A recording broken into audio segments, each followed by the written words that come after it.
We got drama in Minnesota that we're going to be breaking down on today's show. My name is Patrick Siepman, and I appreciate all of you guys for tuning in to today's edition of Vikings. Now I will say before we dive into it, hopefully all of you guys are doing good in the Minneapolis and the entire state of Minnesota area. Just looking at the wind chill over there, it looks freezing cold, so hopefully all of you guys are staying warm, staying inside, and hopefully watching a lot of Vikings content this weekend. We'll have videos coming out throughout the weekend. But let's talk about this drama here going on in Minnesota. So it's actually between Brian Flores and a former Vikings assistant head coach, that being Mike Pettine. So Mike Pettine, set the scene here. He was on a recent podcast interview. He was talking about his decision to retire, and he was talking about his time with the Minnesota Vikings. And he was asked about Brian Flores, and he kind of took a shot at him. And this was his exact direct quote, saying, we didn't see eye to eye on a lot of things.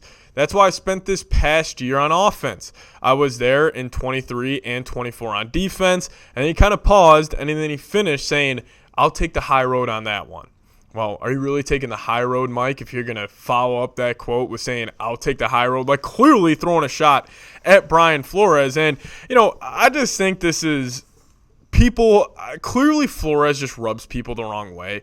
Like, we have known this dating back to, obviously, the drama he had in Miami. I think he comes from, obviously, that Bill Belichick tree. He's got that Belichickian style of coaching where it's like no nonsense. It's his way or the highway. And I'm assuming a guy like Flores, for no wrong reason, he probably has a big-time ego. He probably believes in his scheme. He believes in his system to the fullest extent. And I'm sure this season, Pettine would probably come to Flores with some ideas. He would say, hey, let's do this when we see this look. Let's do this when we see this look. And maybe Flores was a bit of an ass about it and was pretty much like, no, Mike, we're going to do it my way. This is my defense. I've had success doing it this way over the last couple of years. And it's not like this Vikings defense took a huge step back in 2025. I actually think they were better in 25 than they have been in his entire tenure with the Minnesota Vikings. So him kind of taking a shot here at Flores, and also him adding the note where it's like, I'll take the high road on this one.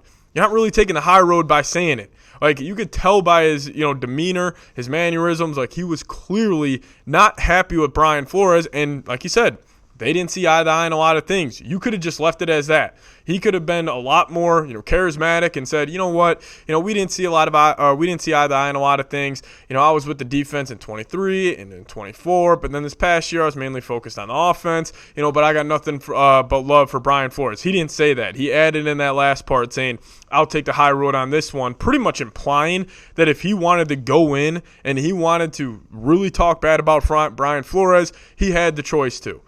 But now I say all that to say this. This is great news for Vikings fans. I love hearing other former coaches in the NFL come out and just pretty much rag on the guy, because I think this will, again, be more ammunition for him to stay as the defensive coordinator. And yes, maybe he is a little bit of an ass. Maybe he is a big my way or the highway type of guy. But like I was saying, for right reason. This Flores defense, his scheme is the best in the NFL. He is the best at what he does currently in the National Football League. You are going to have some ego. Whatever job you guys have when you're watching today's show, whatever it may be, if you're blue collar, if you work in the stock market, whatever you may be, a nurse, a doctor, I don't care. Even if you are a bagger at a grocery store, if you are the best by far at what you do, you can have some type of ego, let alone being the best defensive mind, being the best defensive play caller in the league. You would have some ego. If I was the best Vikings content creator, the best NFL content creator in the world, I would have a lot of ego, and maybe I would be kind of an ass like it seems like Brian Flores is. And also, Mike Pettine, you saying, I spent this year on offense. Well, the Vikings had one of the worst offenses in the league. Yeah, I see why the Vikings had one of the worst offenses in the league. Not saying it's just because of Mike Pettine, but clearly they were not good offensively. And yes, the quarterback play gets a lot of blame for that, but also the coaching staff was not that good. So, I just think this is just typical, maybe a guy being salty about it. I'm not saying the Vikings kind of forced Pettine's hand to retire, because there also is no reporting out there that is suggesting that Flores is getting, Pettine's job as the assistant head coach. But, we'll see if that ends up coming out here. But just Mike Pettine, just, show some love to a guy who, carried this team this past season. If it wasn't for Brian Flores, I hope everybody is on the same page.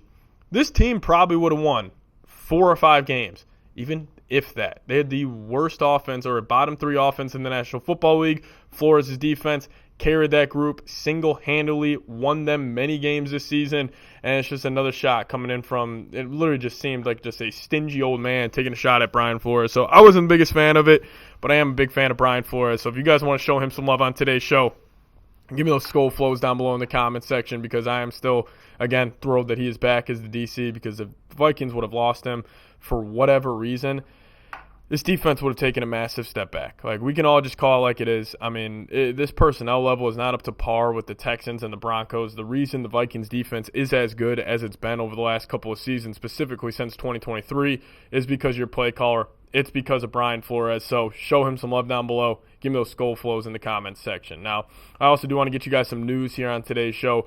Brian Flores, Kevin Siepman reporting that he is getting around $6 million per year on his next contract, which does tie him as becoming the highest paid coordinator in NFL history. And we knew that was the number that Flores and his agent were pushing for, because we saw Chip Kelly, hired by the Las Vegas Raiders to be their offensive coordinator last offseason. He got $6 million, and Flores played this perfectly. He rode out this year with just that year remaining on his contract, knew if he was going to test, the coordinator free agency, and he had a great year, he would get paid a boatload of money, and he did just that by the Vikings. So, shout out to Flores. He got every cent. He deserves all of that contract. He has saved Kevin O'Connell's ass. He has saved this Vikings organization over and over again over the last couple of years. Even in 2024, the Vikings winning 14 games.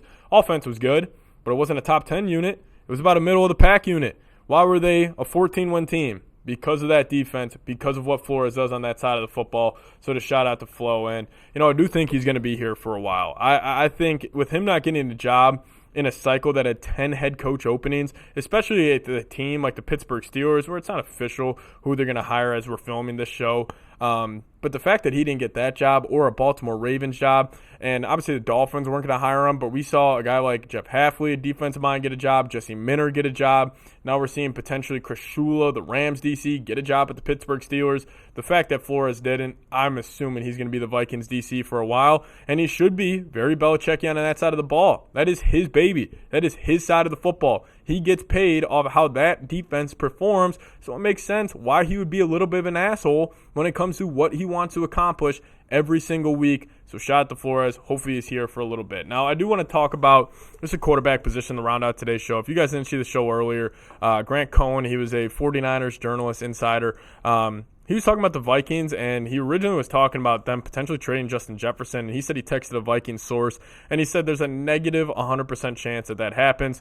Obviously, we know the Vikings aren't going to trade Jefferson this offseason. If you see any other teams, beat reporters, tossing a Jefferson trade out there, they're just trying to get clicks. They're trying to get their fan base excited. It's just nonsense, so that's not going to happen. Now, he did say a potential Jordan Addison trade could be in the works, which I'll tell you what, if you maybe get a first-round pick, which I don't think a team would offer a first-round pick for Jordan Addison, I would at least consider it.